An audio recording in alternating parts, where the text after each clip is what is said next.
Standard 7 maths chapter 6 റേഷ്യോയിലെ 89th പേജിലെ 5 problems ആണ് ഇന്ന് നമ്മളിവിടെ ചെയ്യാൻ പോകുന്നത്. First question, Amina has 105 rupees with her and Mercy has 175 rupees. What is the ratio of the smaller amount to the larger? ആമിനയുടെ കയ്യിൽ 105 രൂപയും മേഴ്സിയുടെ കയ്യിൽ 175 രൂപയും ഉണ്ട്. ചെറിയ തുകയും വലിയ തുകയും തമ്മിലുള്ള റേഷ്യോ, അതായത് അംശബന്ധം എന്താണ്? അപ്പോൾ ക്വസ്റ്റ്യനിൽ പറഞ്ഞിട്ടുണ്ട് smaller amount to the larger amount എന്നാണ്. അപ്പോൾ സ്മോളർ എമൗണ്ട് ആദ്യം എഴുതുക, ലാർജർ എമൗണ്ട് രണ്ടാമത് എഴുതുക. അപ്പോൾ സ്റ്റെപ്പ് എഴുതാം. എമൗണ്ട് വിത്ത് ആമിന ഈക്വൽ 105 rupees. എമൗണ്ട് വിത്ത് മേഴ്സി ഈക്വൽ 175 rupees.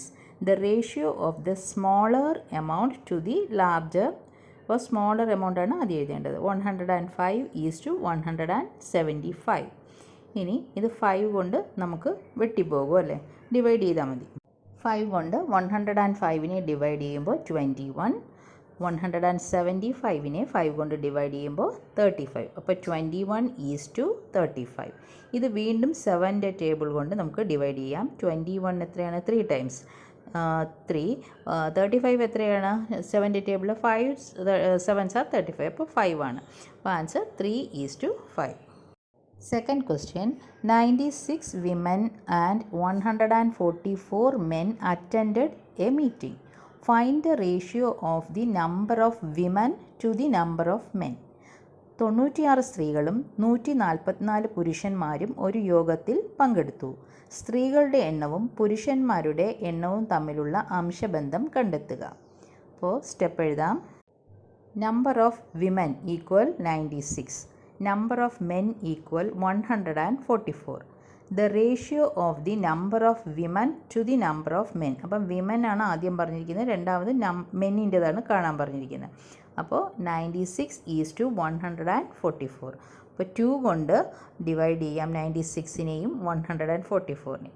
അപ്പോൾ 96നെ 2 കൊണ്ട് ഡിവൈഡ് ചെയ്യുമ്പോൾ 48:144നെ 2 കൊണ്ട് ഡിവൈഡ് ചെയ്യുമ്പോൾ 72. ഇനി 3 കൊണ്ട് 48നെയും 72നെയും ഡിവൈഡ് ചെയ്യാം. അപ്പോൾ 16:24 എന്ന് കിട്ടും. വീണ്ടും അതിനെ 2 കൊണ്ട് ഡിവൈഡ് ചെയ്യുമ്പോൾ 8:12. വീണ്ടും 8:12നെ 2 കൊണ്ട് ഡിവൈഡ് ചെയ്യാം. 4:6. വീണ്ടും ഡിവൈഡ് ചെയ്യുമ്പോൾ 2 കൊണ്ട് ഡിവൈഡ് ചെയ്യണം. അപ്പോൾ 2:3. അതാണ് 2:3 ആണ് answer. Third question, of 2 pencils the shorter is 4.5 centimeters long and the longer 7.5 centimeters. What is the ratio of the length of the longer to the shorter?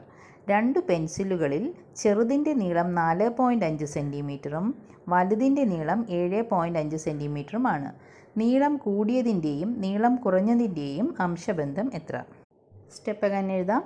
Length of the longer pencil equal 7.5 centimeter. Length of the shorter pencil equal 4.5 centimeter. The ratio of the length of the longer to the shorter. അപ്പോൾ longer ആണ് ആദ്യം എഴുതാൻ പറഞ്ഞിട്ടുള്ളത്. അപ്പോൾ നമ്മൾ അത് എഴുതുക. 7.5:4.5. ഇതിൽ പോയിൻ്റ് മാറ്റണം, നമുക്ക് ഒരു ഹോൾ നമ്പർ ആക്കണം. അപ്പോൾ 7.5നെ 2 കൊണ്ട് മൾട്ടിപ്ലൈ ചെയ്യാം. അതുപോലെ തന്നെ 4.5നെയും 2 കൊണ്ട് മൾട്ടിപ്ലൈ ചെയ്യണം. അപ്പോൾ 7.5 × 2 എത്രയാണ്? 15. 4.5 × 2 9. അപ്പോൾ 15:9. അപ്പോൾ ഇതിനെങ്ങനെ ചെറുതാക്കാം? 3യുടെ ടേബിൾ കൊണ്ട് ഡിവൈഡ് ചെയ്യാം. അപ്പോൾ 5:3. Fourth question, when a rope was used to measure the side of a rectangle, the width was 1/4 of the rope and the height was 1/3 of the rope. What is the ratio of the height to the width? ഒരു ചതുരത്തിൻ്റെ വശങ്ങൾ അളക്കാൻ ഒരു കയർ ഉപയോഗിച്ചപ്പോൾ കയറിൻ്റെ വീതി 1/4 കയറിൻ്റെ ഉയരം 1/3 ആയിരുന്നു. ഉയരവും വീതിയും തമ്മിലുള്ള അംശബന്ധം എന്താണ്? Answer, width equal 1/4 of the rope. Height equal 1/3 of the rope. The ratio of the height to the width equal 1/3:1/4. L C M കാണണം. ഇപ്പോൾ ഇത് ഫ്രാക്ഷൻ ആണല്ലോ, 1/3:1/4. അപ്പോൾ എൽ സി എം കാണണം. എൽ സി എം കാണുമ്പോൾ ഇത് രണ്ട് നമ്പറാണ് അല്ലേ, 3ഉം 4ഉം. അപ്പോൾ ഈസി ആയിട്ട് ചെയ്യാം. 3 × 4 മൾട്ടിപ്ലൈ ചെയ്താൽ മതി, 12. അതാണ് എൽ സി എം. അപ്പോൾ L C M of 3 and 4 = 12. 3 × 4 12. ഇനി ആ 12 കൊണ്ട് ഈ രണ്ടിനെയും മൾട്ടിപ്ലൈ ചെയ്താൽ മതി. 1/3 × 12 = 1/4 × 12. അപ്പോൾ 1/3 × 12 നോക്കൂ, ഈ 3 കൊണ്ട് വെട്ടിപ്പോകും അല്ലേ. 1 3 is 3, 4 3s are 12. അപ്പോൾ മുകളിൽ ഒരു 1ഉം 4ഉം മാത്രം. അടുത്ത 1/4 × 12 4 കൊണ്ട് 12നെ മൾട്ടിപ്ലൈ ചെയ്യാം. അപ്പോൾ 4ഉം 12ഉം വെട്ടിപ്പോകും. 1 4 is 4, 3 4s are 12. അപ്പോൾ 4:3 ആണ് ആൻസർ.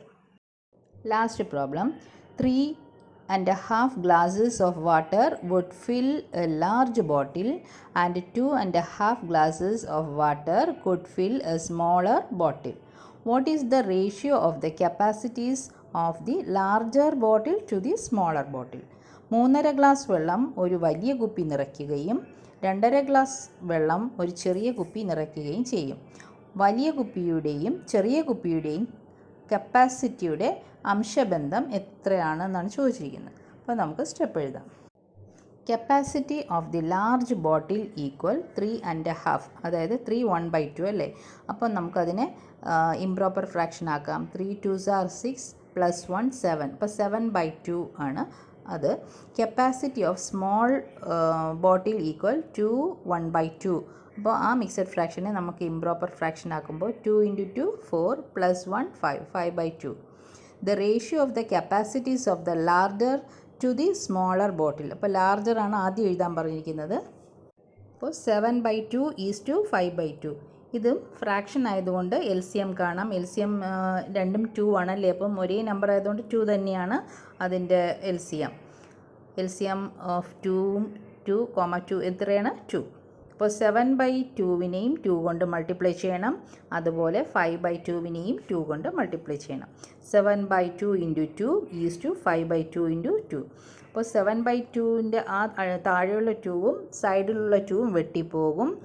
പിന്നെ അപ്പോൾ 7. 5/2 × 2ൽ താഴെയുള്ള 2ഉം സൈഡിലുള്ള 2ഉം വെട്ടിപ്പോകും. അപ്പോൾ ആൻസർ 5. അപ്പോൾ 7:5 ആണ് ആൻസർ.